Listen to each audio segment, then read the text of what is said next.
Shibuya, 12:47 a.m. The neon lights are still glowing, but no one is watching. Massive screens flicker through the fog, casting shadows that don't fully form.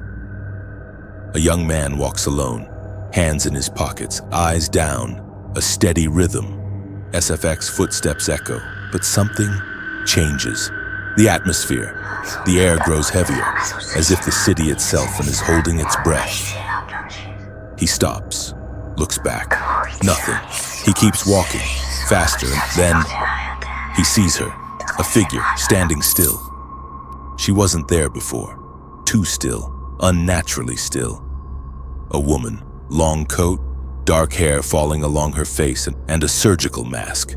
Normal, common, but something feels wrong. She doesn't blink, doesn't breathe. She just watches. She steps closer, one step and then another, silent until she's right in front of him. She tilts her head slightly. Watashi? Kirei? Am I beautiful? In that moment, everything breaks. Because no matter what you say, you've already entered her game. If you say no, you die. If you say yes, she will slowly remove her mask and reveal something your mind will never forget. Then she asks again, and this time, there is no right answer. This is not just a story, it's a phenomenon. A cultural trauma that survived centuries, only to reappear in modern streets. A legend, so powerful, it shut down schools, changed routines, and made people afraid to walk alone. Tonight, you'll understand why. To understand the slit-mouthed woman, we have to go back, far back, to feudal Japan, a world built on honor, discipline, and punishment.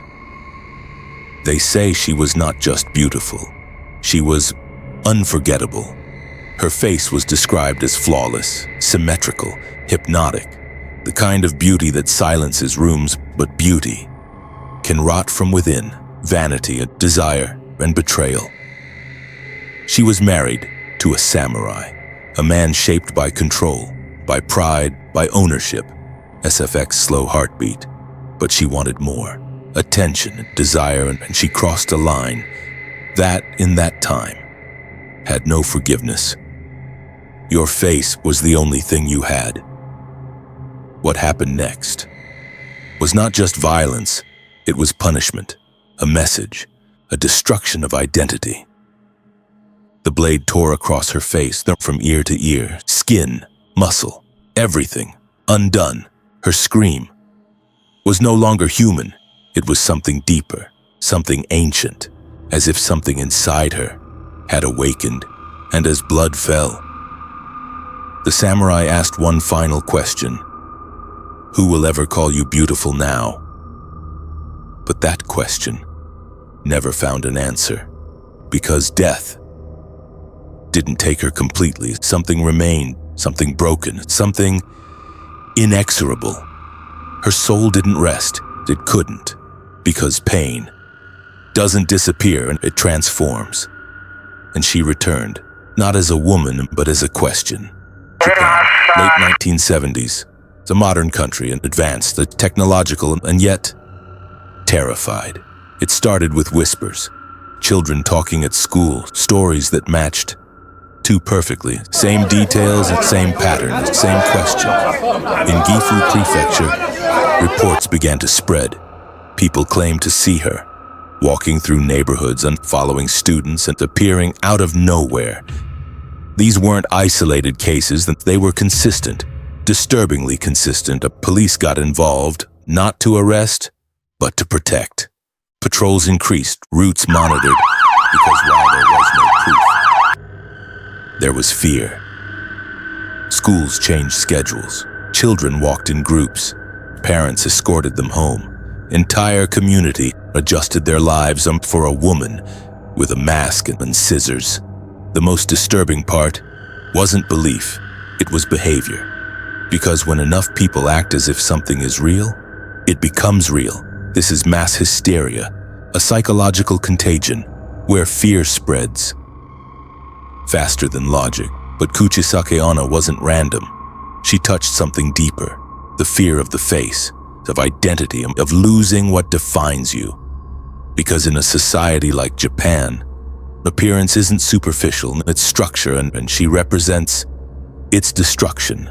Every detail matters, the scissors, precise, controlled, not chaotic. They symbolize repetition, ritual, recreation. She doesn't just kill, she reenacts. Again and again, her trauma, and the mask is even worse. Because it blends in, it hides, it makes her invisible. Until it's too late. Then comes the encounter. Am I beautiful? If you say no, you die instantly. If you say yes, she reveals the truth. A grotesque smile split across her face, and then she asks again. And now? There is no logic here, no safe answer, only delay, but there is one crack, one glitch. Say, you're average. That breaks her pattern, confuses her, gives you seconds, and maybe enough to run, but some say it doesn't matter because she learns, she adapts, and she finds you again. Tonight, when you walk outside, and look carefully, because maybe you've already seen her, and maybe she already saw you. And if she ever stops, right in front of you, and asks, am I beautiful? Remember this, you're not answering her. You're answering something much older, much darker, because some wounds don't heal, they wait. Tell me in the comments, what would you say? Would you survive or freeze? Subscribe to the Midnight Whisper, because some stories don't end when the video does.